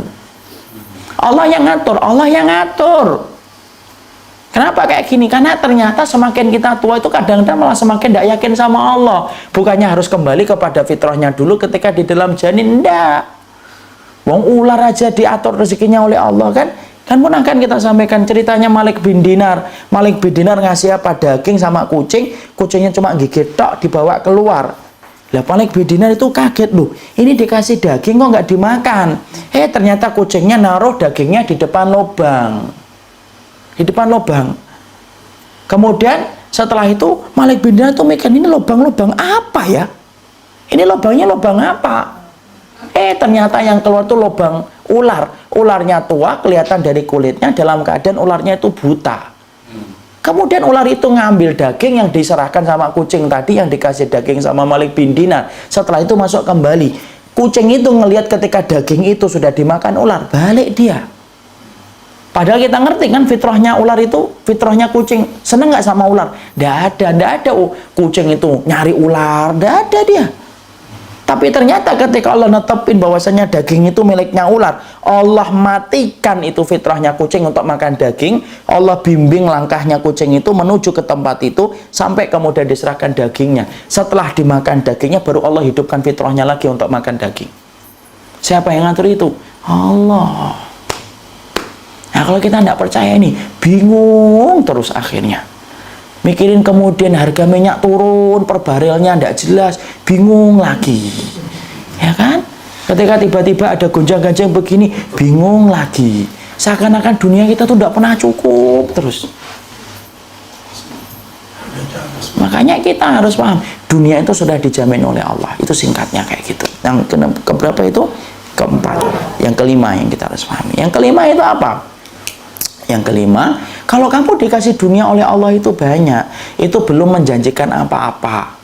belum menandakan apa-apa. Sampai kamu menjadikan dunia itu menjadi sarana ketaatan kamu.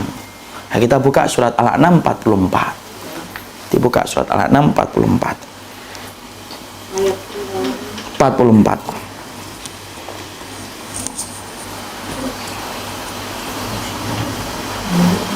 Al-An'am 44. Al-An'am itu surat 27. Sudah? Surat yang ke-6.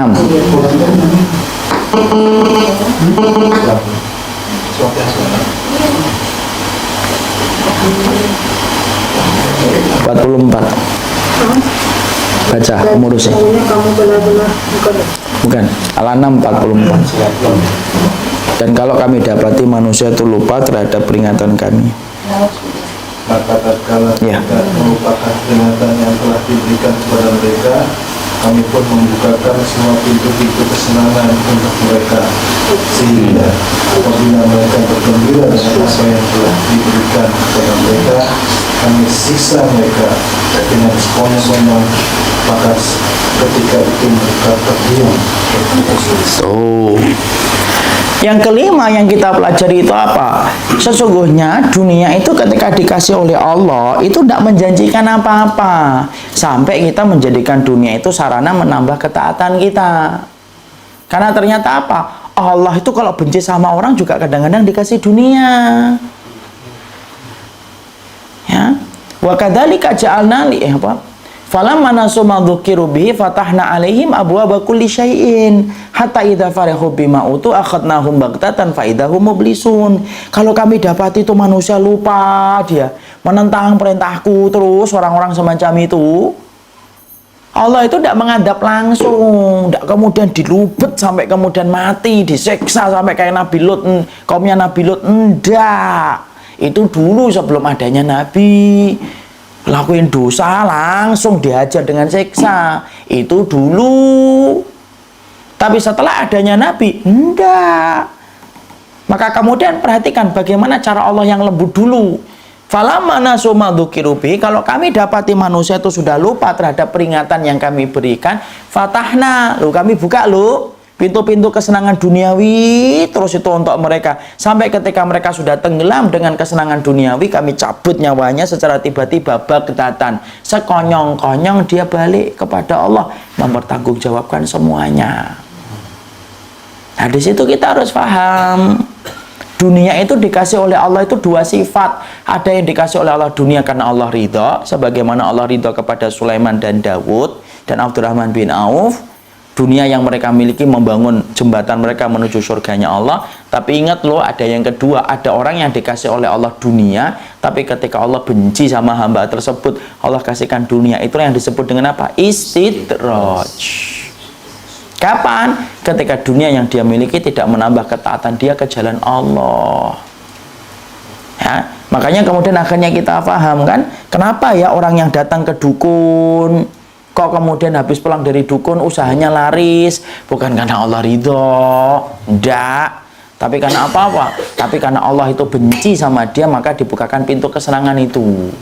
Kenapa ya orang kafir itu, ya Allah hidupnya enak banget, kemana-mana pakai jet pribadi, kita pakai angkot 75 Blok F Pasar Minggu.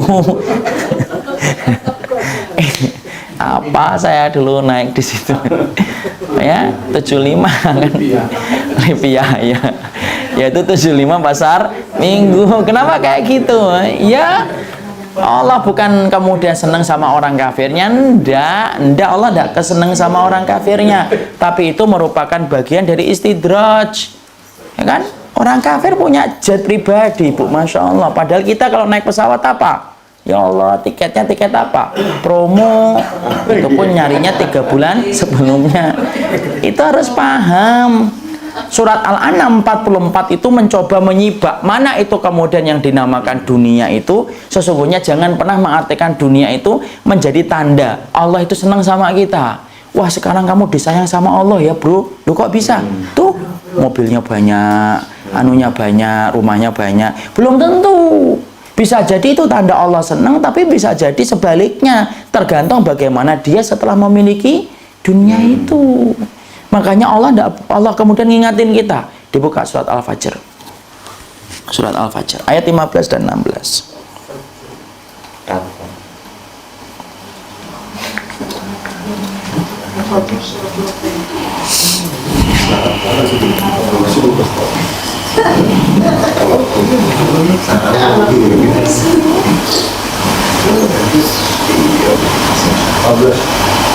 Lima belas dan 16. Sudah? Surat 89. Ya, 15 dan 16. Manusia apabila Tuhannya mengujinya, lalu dia dimuliakannya dan diberinya kesenangan, Ya. maka dia akan berkata, Tuhanku telah memuliakan. Oh. Teruskan 16. Adapun bila Tuhan yang mengujinya lalu membatasi rezekinya, maka dia berkata, Tuhanku menghinakan. Tuh, teruskan yang 17. Sekali-kali tidak, Sekali-kali tidak. Manusia, ya sudah. tidak memuliakan. Ya. Jadi orang-orang itu sering berkata, kalau kami diberikan kemuliaan Allah sedang sayang sama saya. Kalau sedang diberikan kesempitan, oh Allah itu sedang uji saya. Allah mengatakan kalah, bukan kayak gitu. Jadi kemudian jangan pernah kita menganggap keberkahan hanya kita ukur dari masalah dunia. Karena bisa jadi itu tanda ridho, tapi bisa jadi sebaliknya itu tanda benci. Tergantung bagaimana kita setelah memiliki harta itu. Itu yang keberapa? Yang ke-5, poin yang ke-5. Yang terakhir, poin yang ke-6. Yang poin yang ke-6 yang kita harus pahami, bahwasanya apa yang ke-6? Yang ke-6 itu adalah sesungguhnya dunia itu diserupakan oleh Allah kayak air. Ya, dibuka surat Al-Kahfi.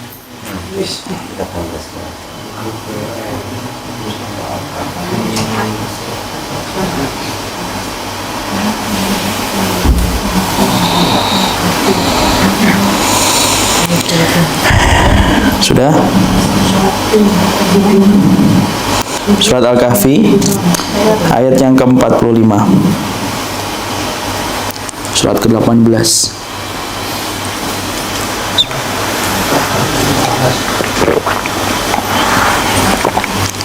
Surat ke-18 ayat ke-45. Dan berilah perumpamaan pada mereka manusia, kehidupan dunia adalah sebagai air hujan yang kami turunkan dari langit, maka menjadi subur karena tumbuh-tumbuhan di muka bumi. Kemudian tumbuh-tumbuhan itu menjadi kering yang diterbangkan oleh angin. Dan adalah Allah Maha Kuasa atas segala sesuatu. Ya, Allah itu menyerupakan apa? Dunia itu sebagaimana air hujan. Kenapa kok gitu? Imam Qurtubi menerangkan setidaknya ada 4 wajhu syibahnya. Wajhu syibah itu keserupaan dan kemiripan antara dunia dengan air hujan. Apa itu yang pertama? Yang pertama adalah yang namanya dunia itu kayak air, sebagaimana tidak pernah setia di satu tempat. Kalau Bapak kemudian nempetin air itu ya, sekalinya jatuh gelas, ada nggak air itu yang kemudian ngotot gitu bergelantungan di meja, nggak mau jatuh ke bawah? Nggak ada. Sekalinya dia kesenggol, gelas jatuh ke bawah, dalam sekejap hilang. Sama kayak dunia. Dunia itu cepet hilang nggak? Cepet. Makanya orang itu sering kan ngomong kan, kadang-kadang kita tuh masyarakat Indonesia sudah ngakuin, kemarin untung gede ya mas? Iya, tapi kayak air doang, lewat doang. Nah itu kayak, itu persis nih, kayak surat Al-Kahfi. Berarti sudah baca Al-Kahfi? Nggak tahu baca Al-Kahfi atau enggak, tapi Indonesianya gitu. Cepat sekali hilangnya. Cepat sekali hilangnya. Makanya berapapun kita memiliki dunia itu, Masya Allah, berapapun kita memiliki dunia, pasti kemudian kita itu akan kemudian kehilangannya. Kehilangan cepat, iya cepat hilang dia. Tidak setia dia. Saya mati, antum meninggal, bapak meninggal, ibu meninggal, sudah. Ada nggak dunia yang kemudian setia ngikutin kita gitu? Uang 100.000 itu pati murahnya bergelantungan di kain kafan, nggak mau diajak pergi, nggak ada. Dia nggak mau, dia pasti akan meninggalkan kita itu. Dan itu sifatnya yang disampaikan oleh Allah. Kama'in anzalnahu minas sama' faqtalata bihi nabatul ardi. Allah turunkan kayak air hujan, nyampur dengan kemudian ini.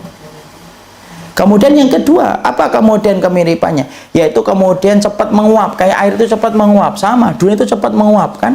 Apa yang kita miliki sudah tidak ada lagi berharganya. Coba, istana-istana yang dibangun oleh orang-orang dulu sekarang itu tidak ada faedahnya. Mobil-mobil yang kita beli, misalkan kita dulu beli misalkan Station tahun 80-an, tahu Station ya? Call. Tahun 80-an itu topnya itu. Tapi sekarang kita lihat apa mobil ini? Dicurigai itu bawa bom kalau datang ke Jakarta. Bawa bom ini kelihatan. Kenapa? Kok? Kenapa? Masa ke hotel apalagi itu security-nya sudah keringetan itu. Kenapa? Padahal tahun 80-an ketika Hubat itu, ya Call itu kan yang ngeluarkan Hubat kan. Saya paham, saya punya Call. Dulu punya bapak belinya waktu SD itu Call.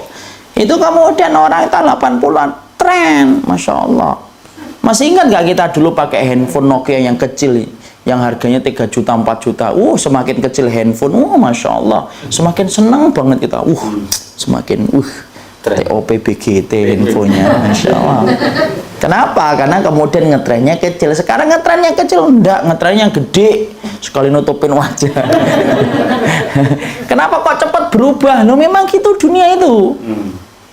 Ya kan? Beli mobil Soluna ketika keluar, topnya. Sekarang kok kelihatan mobil gini ya, sudah kelihatan tua. Jazz ketika beli-beli, Masya Allah. Tapi kok sekarang sudah gini ya? Iya. Saya kemarin di Detik itu ngelihat itu. Ada mobil limosin yang panjang itu loh. Tahu ya limosin?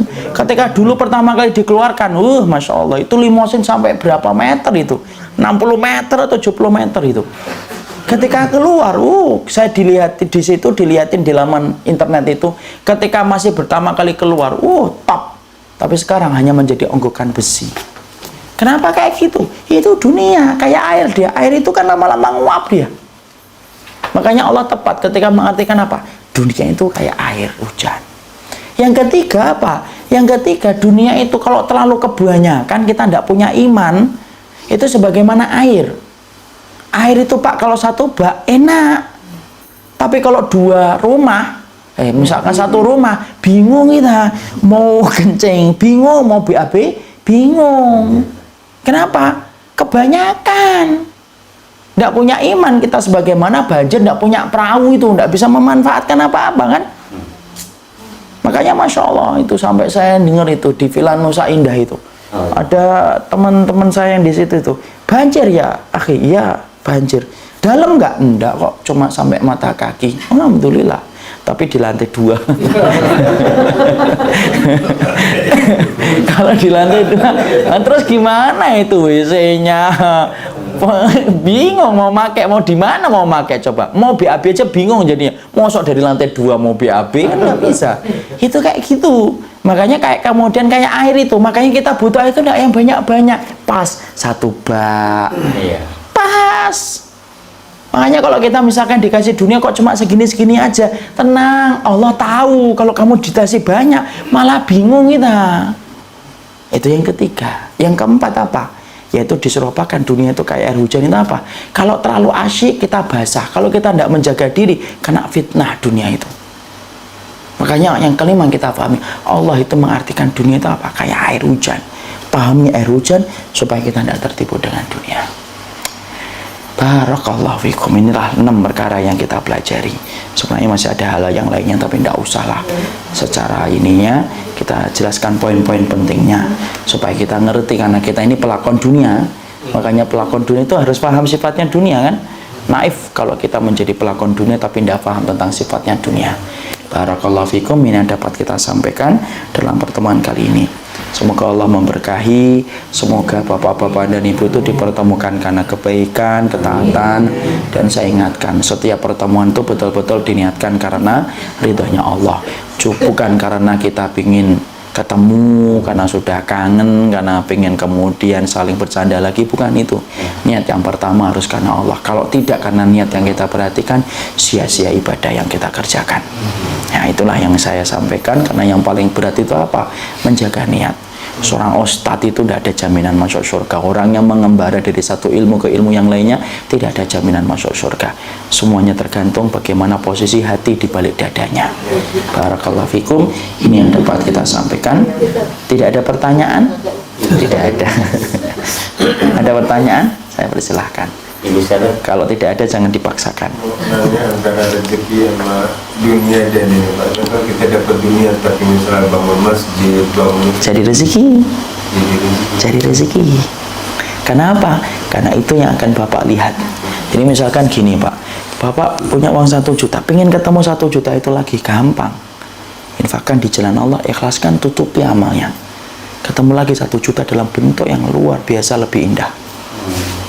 Barokah. Makanya Allah sampai mengatakan apa?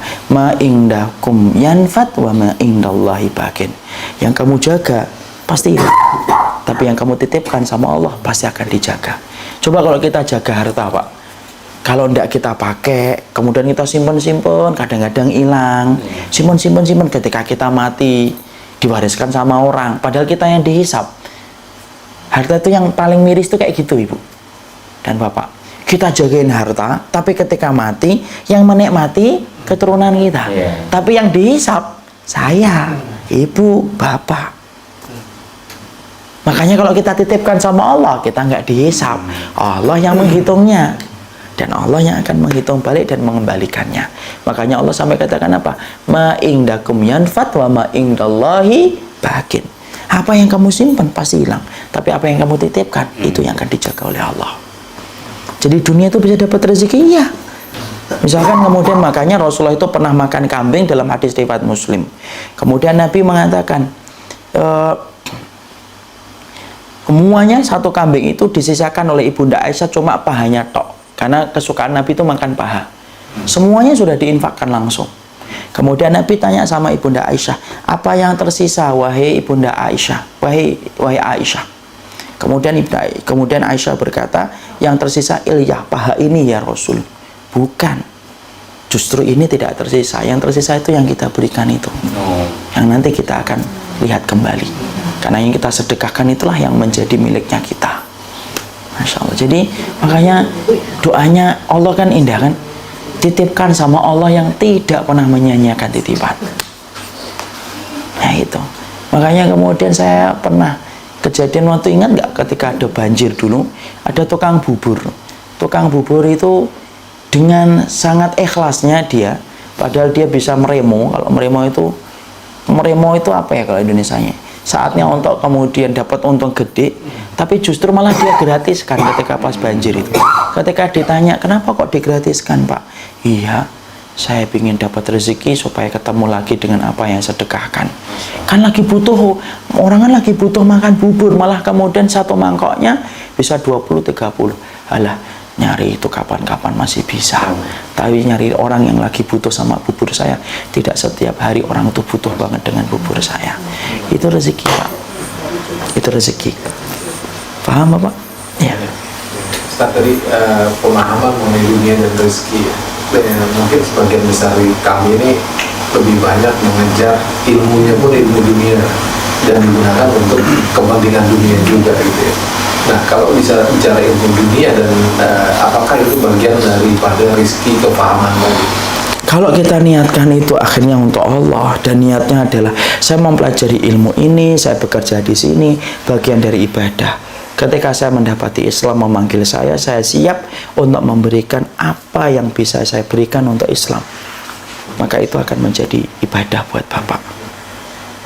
Makanya kemudian apa? Merubah visi itu penting. Karena merubah visi membentuk pahala dan dosa itu jadi berbeda. Bapak kerja tapi visinya apa? Nanti kalau dapat rezeki, saya kemudian memberikan rezeki yang halal untuk anak saya. Kemudian saya akan memberikan bantuan kepada proyek-proyek Islam yang bisa saya bagi.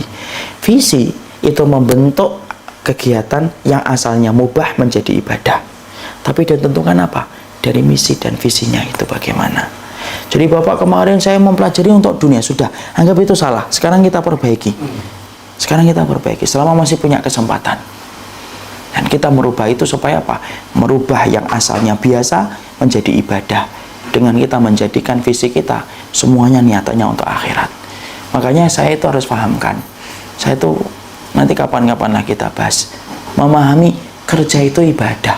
Tapi kadang-kadang orang itu tidak paham artinya apa gitu loh. Kerja tapi ibadah. Tapi sampai dia kemudian melupakan kewajiban. Berarti tidak paham dengan kata-kata yang dia sampaikan. Kerja itu ibadah itu kayak apa? Kapan-kapan lah kita bahas misi itu. Tentang tema itu, kerja itu ibadah. Paham Bapak? Iya. Saya kira cukup apa yang kita kaji dalam pertemuan kali ini. Semoga Allah memberkahi apa yang kita selenggarakan. Subhanakallahumma wa bihamdika asyhadu an la ilaha illa anta astaghfiruka wa atubu ilaik. Assalamualaikum.